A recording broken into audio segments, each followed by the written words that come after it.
خد بالك، مش كل زوجة بتكسرك بصوت عالي، في زوجة بتكسرك وهي مبتسمة. قبل ما ابدأ الفيديو اعمل لايك وشير علشان يوصل لكل الناس وعشان غيرك يستفيد. انا سي عبد الرحمن ودي نضارة سودا، يلا بينا.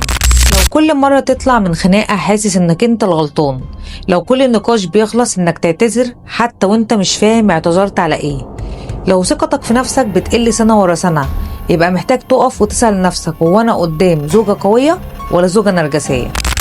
طيب يعني ايه زوجة نرجسية؟ النرجسية استنزاف بطيء بتخليك تشك في نفسك قبل ما تشك فيها.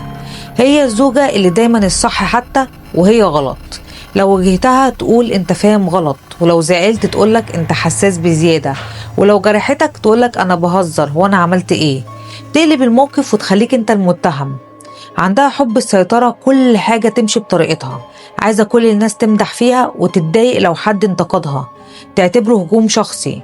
دايما قدام الناس شخصية وجوه البيت شخصية تانية. قدام الناس رقيقة جدا وبتحبك، وجوه البيت ضغط نفسي مستمر. لو حصل بينكوا خلاف، العقاب بالصمت، تجاهل، برود، لحد ما انت تيجي وتعتذر حتى لو مش غلطان.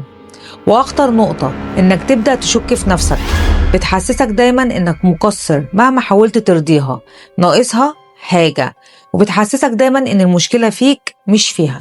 الخلاصة، سؤال لازم تسأله لنفسك، هو انا عايش في حياة ولا ساحة معركة؟ ولا انا في علاقة لازم دايما اكون فيها اقل؟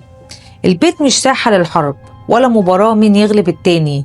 اللي بيحب بجد بيعترف بغلطه، بيسمع، بيحتوي، بيهمه راحة الطرف التاني قبل ما يفكر في نفسه.